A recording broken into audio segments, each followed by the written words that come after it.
Hello, my friends. I'm Dr. Jocelyn, a urologist and men's health specialist, with 5 years of clinical experience. And today I'm going to give you advice that most men never hear in their lifetime.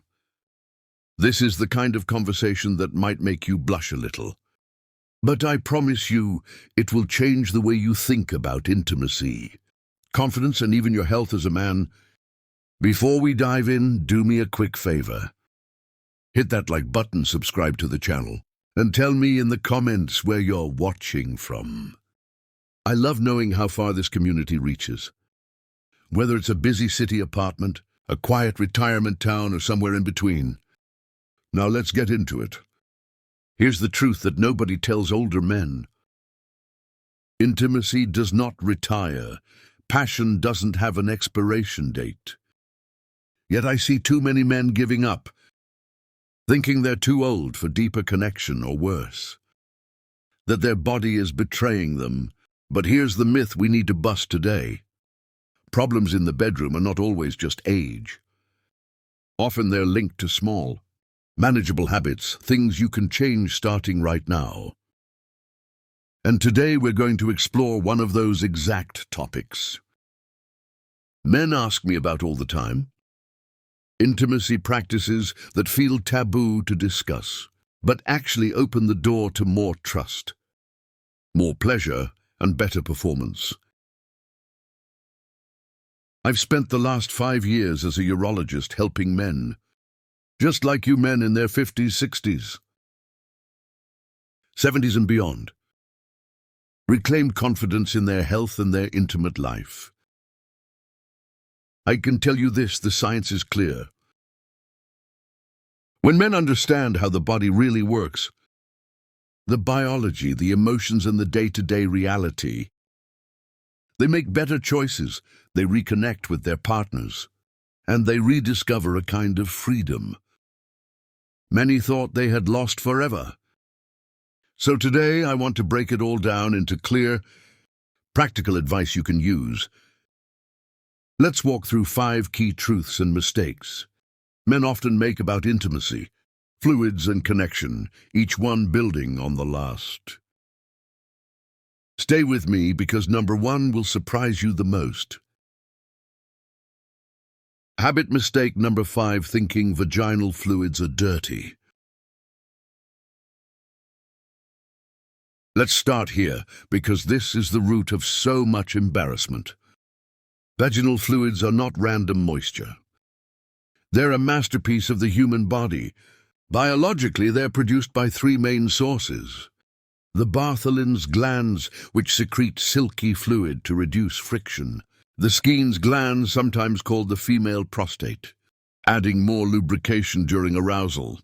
The cervix, which provides mucus that protects and balances the vaginal environment.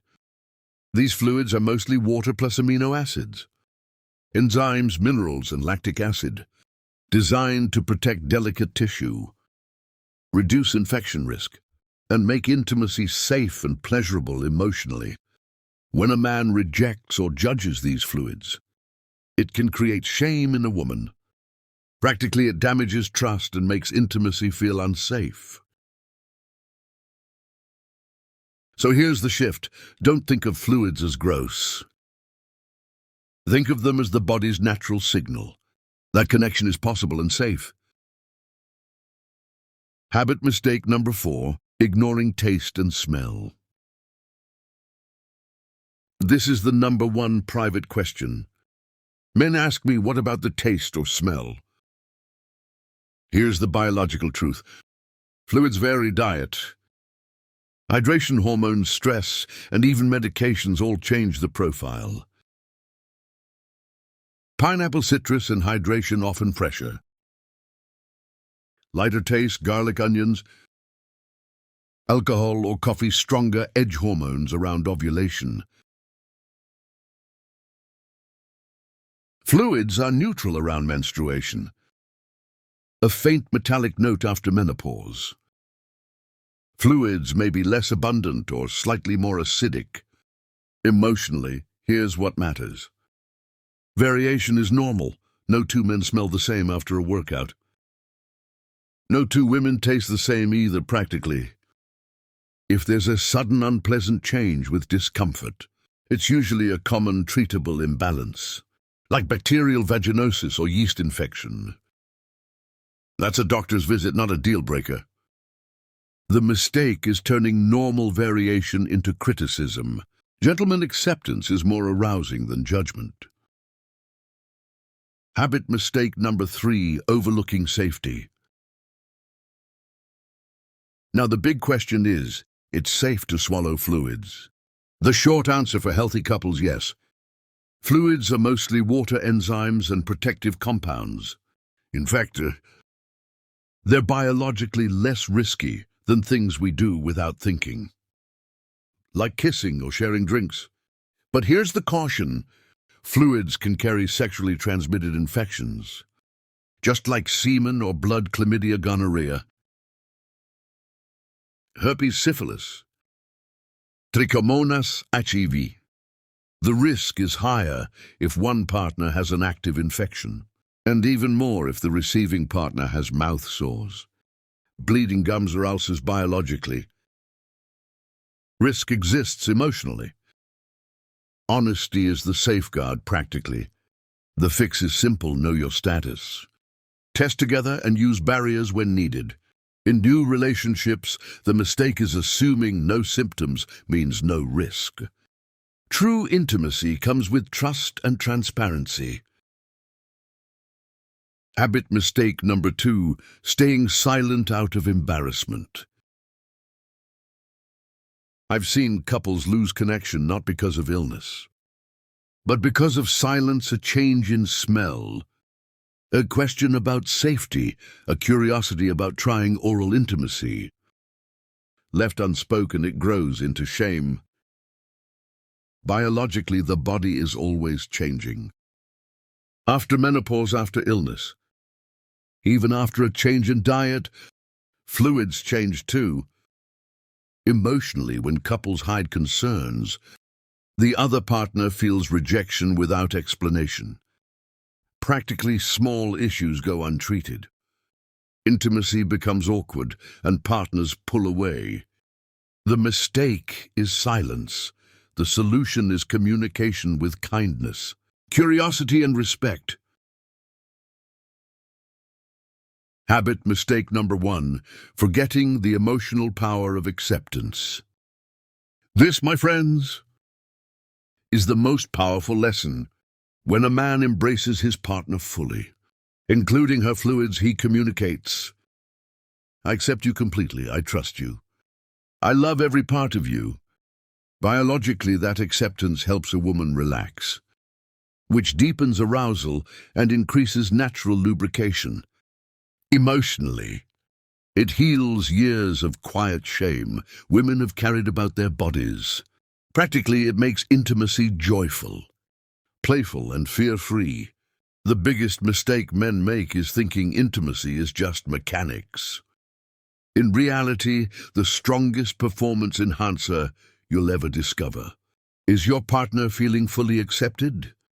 So what do you do with all this? Here's a simple 3-step action plan. Have the health conversation. Gently suggest testing together. It's not mistrust, it's partnership. Twice a year is a healthy standard. Pay attention, don't judge if something smells different. Suggest a refreshing shower together. Encourage hydration or support her in checking with her doctor. Approach it as a team, practice acceptance. Remind yourself her individuality is not a flaw. Her fluids are not dirty. They're a sign of health, readiness, and trust. I know some of you might still feel shy about this topic. That's okay, but let me reassure you. You are not alone. Every man in my clinic asks these same questions. Every couple worries about the same things. And when they finally talk about it with honesty and care, their intimacy not only survives, it thrives. Remember this: safety does not kill romance. Safety builds trust, and trust makes passion last for decades. So, gentlemen, here's the final takeaway. Passion doesn't retire. your 60s, 70s, even 80s can be your most connected, most confident years if you let go of shame. Embrace acceptance and care for your health together. Don't waste money on gimmicks or unsafe pills. Care for your body. Talk openly with your partner and embrace intimacy fully. If this video spoke to you, hit like, subscribe and share it with another man who could use this reminder. And tell me in the comments, where are you watching from and what do you want me to cover next? I'm Dr. Jocelyn, and remember, small changes can bring freedom, comfort and confidence back into your life. Passion does not expire, and neither should you.